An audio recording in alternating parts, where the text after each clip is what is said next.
ఎల్నినోతో వరుణుడు ముఖం చాటేసిన పాలమూరు వాసులను కృష్ణమ్మ కరుణించింది. ఎగువన కురిసిన వర్షాలతో జూరాల నిండు కుండను తలపిస్తుండగా అధికారులు జల విద్యుత్తు, ఎత్తిపోతల పథకాలు, పంట కాలువలకు విడుదల చేస్తున్నారు. జూరాల కృష్ణమ్మ వరద పరిస్థితిపై మా ప్రతినిధి సతీష్ అందిస్తున్న గ్రౌండ్ రిపోర్ట్.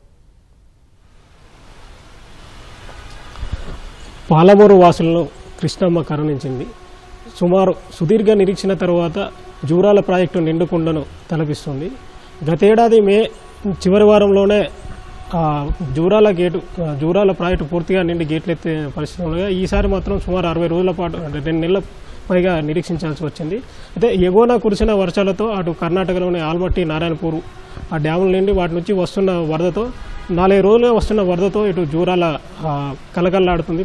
ప్రస్తుతానికైతే జూరాల డ్యాంకు 21,000 క్యూసెక్ల ఇన్ఫ్లో వస్తుండగా అధికారులు ఇటు జల విద్యుత్ ఉత్పత్తి, అటు జూరాల ప్రాజెక్టు కింద ఉన్నటువంటి వివిధ ఎత్తిపోతల పథకాలన్నింటికీ నీటిని విడుదల చేస్తున్నారు. జూరాల నుంచి ఒక 3 యూనిట్ల ద్వారా 27,000 క్యూసెక్ల నీటిని వదులుతూ జల విద్యుత్ ఉత్పత్తి చేస్తున్నారు. అటు దాని కింద ఉన్నటువంటి నెట్టెంపాడుకు 1,500, భీమా ఫేజ్ 1కు 1,300, ఫేజ్ 2కు 700, కోయిల్ సాగర్కు 630, ఇంకా వివిధ పంటల కాలాలకు ఇట్లా మొత్తంగా కూడా అవుట్ఫ్లో 32,806 క్యూసెక్లని ఈ పథకాలన్నిటికీ వదులుతున్నారు. అయితే ఈ భీమా కింద అటు నెట్టెంపాడు కింద గుడ్డెందొడ్డి, రాలంపాడు ఈ 2 రిజర్వాయర్లు నింపుతుండగా ఇవాళ గద్వాల ఎమ్మెల్యే బల్ల కృష్ణమోహన్ రెడ్డి వాటితో పాటు పంట కాలాలకు కూడా నీటిని విడుదల చేసిండు.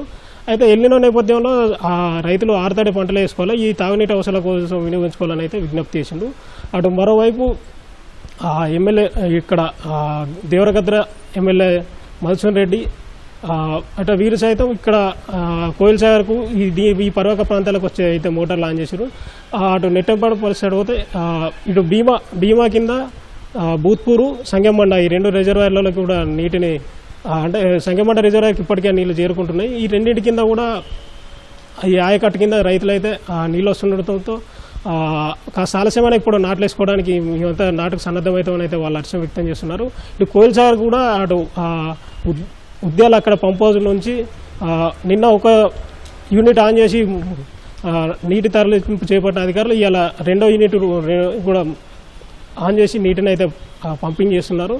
మరోవైపు బీఆర్ఎస్ నేతలు జూరాల్లో వరద వచ్చినప్పుడు తొలుత దీన్ని ఇక్కడ అంటే అన్ని ప్రాజెక్టులు నింపుకోకుండా కిందికి జల విద్యుత్ పేరుతో కిందికి వదిలిపెడుతున్నారని అయితే వాళ్ళు ఉదయం మాజీ మంత్రి నిరంజన్ రెడ్డి లోయర్ జూరాలను సందర్శించి అయితే విమర్శలు గుప్పించిన అయితే వీళ్ళు అధికార ప్రతినిధులు అంటే పార్టీ నేతలు మాత్రం పంట కాలంలో కూడా నీటిని విడుదల చేస్తుండే.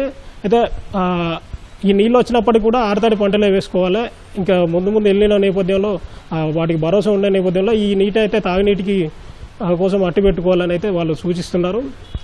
అటు ఎగువ నుంచి కూడా ఇంకా అయితే ఆల్మట్టి, నారాయణపూర్ నుంచి కూడా మరొక 1,00,000 క్యూసెక్ల వరకు వరద విడుదల చేసినట్టు నీటిపారుదల శాఖ అధికారులు చెప్తున్నారు. అది ఇవాళ సాయంత్రం లేదా రేపటి వరకు జూరాల ప్రాజెక్టు చేరుకోనుంది. అయితే ఆ వరద పైనుంచి వరద వస్తుందన్న నేపథ్యంలో వీళ్ళ అధికారులు వీటన్నిటిని నీళ్లు విడుదల చేస్తున్న అధికారులు ఈ మన ఉన్నటువంటి మిగతా ప్రాజెక్టులన్నింటినీ నింపే ప్రయత్నం చేస్తున్నారు. అటు కిందికి శ్రీశైలంకి కూడా 21,000 క్యూసెక్ల ఈ జల విద్యుత్ ద్వారా వెళ్తున్న నీళ్ళంతా కూడా శ్రీశైలంకి వెళ్తున్నాయి. అక్కడ శ్రీశైలం నుంచి కూడా అటు మనకు పాలమూరు రంగారెడ్డి, కేఎల్ఐ ద్వారా కూడా మనం నీళ్ళు ఎత్తిపోసుకోవడానికి అవకాశం ఉంటుంది. అయితే మొత్తంగా ఉమ్మడి మహబూబ్నగర్ జిల్లాకు అయితే ఒక రకంగా ఈ ఎండల కాలం అంటే ఈ కరువు భయం నేపథ్యంలో కొంత ఉపశమనం అయితే లభించిందని చెప్పుకోవచ్చు. రైతులు అయితే కొంత పంటలకు ఇంకొక నెల రోజులు ముందుకెళ్తాము, అవసరమైతే వారబంది పద్ధతిలో నీళ్ళు ఇచ్చినప్పటికీ కూడా పూర్తిస్థాయి ఈసారి పంటను కాపాడుకోగలమని అయితే ఆశాభావం వ్యక్తం చేస్తున్నారు. సో